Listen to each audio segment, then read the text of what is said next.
qual que é o preço do seu capricho? Ou seja, quanto você paga para manter a sua máscara, o seu personagem social, para manter aquele seu capricho?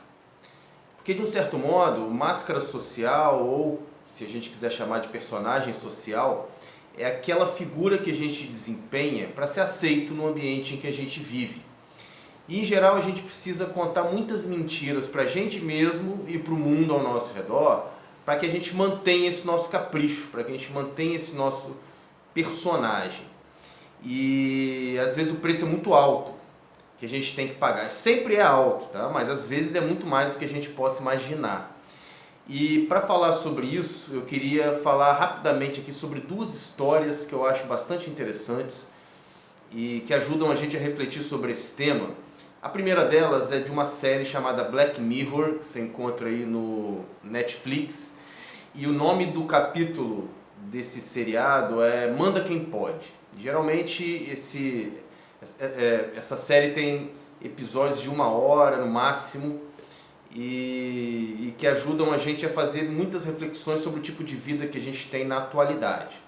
E esse episódio especificamente, Manda Quem Pode, é a história de um rapaz que logo no início do filme ele está diante do laptop dele, na casa dele, na tranquilidade do quarto dele, ele se tranca no quarto e aí ele começa a se masturbar diante das imagens que ele está vendo. A gente que está assistindo a série não vê quais são essas imagens. No entanto, no final ali da sua masturbação, alguém entra no computador dele e aí ele se dá conta, e aí avisa para ele que ele foi hackeado, né, de que todas as imagens que foram ali capturadas e o que ele estava assistindo especificamente vai ser exposto, a não ser que ele faça um serviço que está sendo mandado. E aí ele entra em desespero, é um menino, deve ter entre 18 e 21 anos no máximo. Ele entra em desespero porque ele não quer que as pessoas saibam que ele estava se masturbando, principalmente diante daquela imagem que ele tinha ali, que até então a gente não sabe o que é.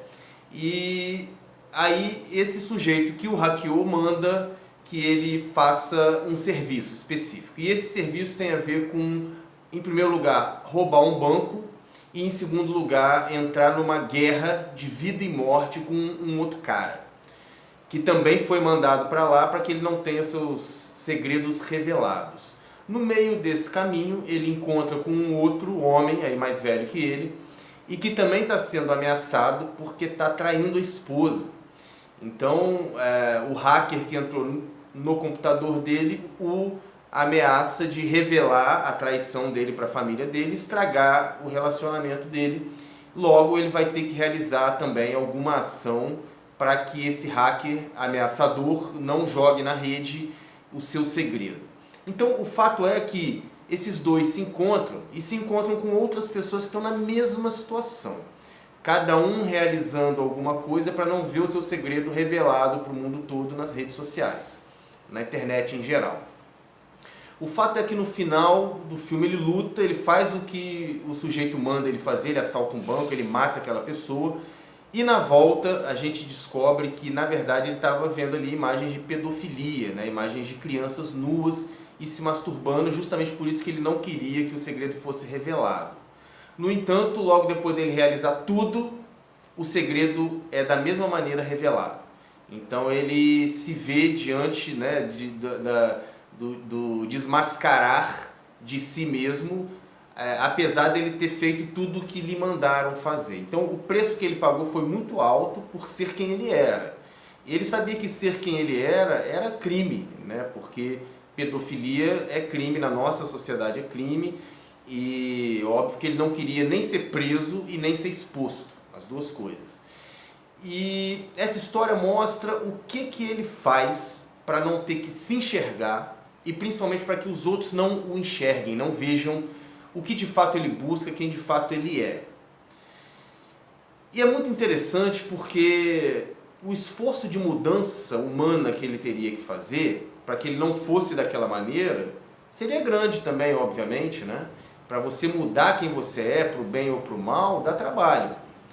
Só que ele preferiu realizar todas aquelas maldades para não ter que mudar e principalmente não ser, para que a sua identidade não fosse revelada. O preço é sempre muito alto, né? O preço do capricho dele foi muito alto e o preço humano disso é muito alto. A outra história é uma história bíblica muito interessante, que é a história de João Batista.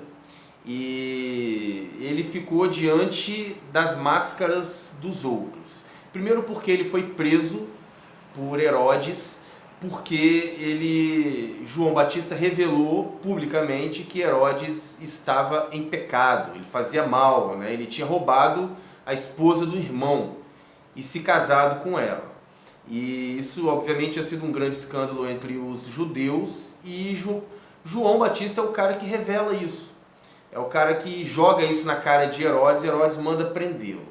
Só que Herodes tinha medo de mandar matá-lo, porque ele era um cara muito querido no meio do povo judeu.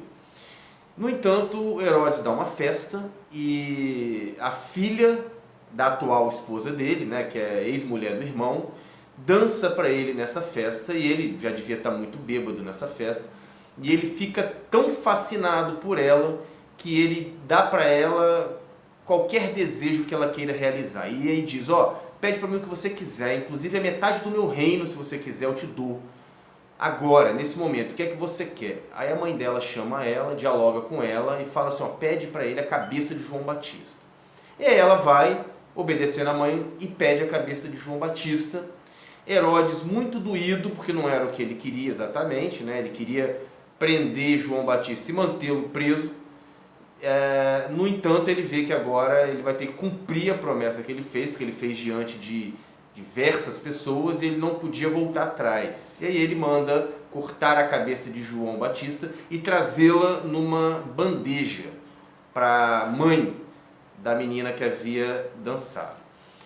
Essa história é muito interessante porque mostra assim, qual que é o preço que se paga para manter o seu capricho, para manter a sua máscara, para manter o seu segredo, para manter o obscurantismo interno e externo da nossa vida. E aí eu queria usar essas duas histórias para jogar essa reflexão para você, para que você fizesse isso aplicado à sua vida. Qual que é o preço do seu capricho? Quanto custa manter o seu personagem vivo? Às vezes a gente não faz ideia do custo humano para a gente e para quem está ao nosso redor manter todo esse teatro. E a gente mantém esse teatro dia após dia, quase que de maneira automática, autômata. Porque nós acreditamos que, para ser aceito socialmente, a gente precisa seguir um roteiro, seguir um certo perfil existencial. E aí a gente aposta a nossa vida naquilo, a gente aposta as nossas escolhas naquilo.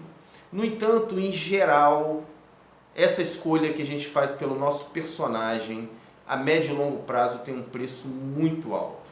No entanto, diante da nossa imprudência existencial, a gente acaba, à medida que a gente vai vendo que aquilo vai dando errado, ao invés da gente voltar atrás e refazer a escolha pela verdade, ao invés do personagem, a gente faz o contrário, a gente aumenta a aposta.